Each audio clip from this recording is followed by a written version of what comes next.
Hi అండి. Good evening. నిన్న సాయంత్రం వచ్చామండి. మేము తెంపల్ నుండి హైదరాబాద్కి వచ్చాం బాబు దగ్గరికి హాలిడేస్కి. అయితే రాత్రి ఏమో చికెన్ బిర్యానీ చేశాడు, మార్నింగ్ ఏమో ఫిష్ కర్రీ చేశాను. వస్తా వస్తా ఫిష్ తీసుకొచ్చాను. సరే ఈ 4 డేస్లో నేనే వంట చేస్తానన్నా, హోటల్కి వెళ్ళొద్దు అన్నాను.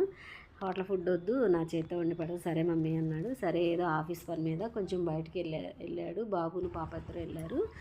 అయితే నేనును ఇంకో చిన్న అబ్బాయి ఉన్నాడు, మేమిద్దరం కలిసి మార్కెట్కి వెళ్ళాము. మార్కెట్కి వెళ్ళి ఆ కూరగాయలు అయితే మా వారికి ఏమేమి తింటారో అవి తీసుకుని వచ్చాను. అదిగండి మార్కెట్. బాగున్నాయి, మనలానే ఉన్నాయి కూరగాయలు. అవి అంత హెవీగా ఏమి లేవు.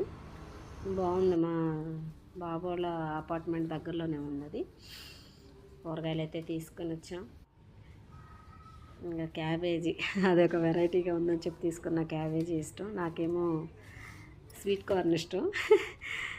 కీర దోసకాయలు, కొన్ని టమాటాలు అవి తీసుకుని అయితే ఇంటికి వచ్చి వంట చేసేసాను. మళ్ళీ ఇప్పుడు బయటకు వెళ్తాము. బయట ఏదన్నా ఇప్పుడు వాళ్ళు వచ్చిన తర్వాత మళ్ళీ ఫ్రెష్ అప్ అయ్యి బయటికి వెళ్ళి కొంచెంసేపు సరదాగా ఎంజాయ్ చేసి వచ్చి ఇంక భోజనం చేసి పడుకుంటాం. ఈలోపు నేను వంట చేస్తాను కదా అని చెప్పాను. సరే మమ్మీ ఓకే అని చెప్పి నన్ను మా చిన్నబ్బాయిని మార్కెట్కి పంపించి వాళ్ళు అటు వెళ్ళారు ఆఫీస్కి. సాయంత్రం చూపిస్తానండి మా బాబు చేసే ఆఫీసు. ఓకే అండి. మరి ఈ చిన్న వీడియో మీకు నచ్చినట్టయితే లైక్ చేయండి, షేర్ చేయండి, కామెంట్ పెట్టండి. Okay bye. Thank you. Bye.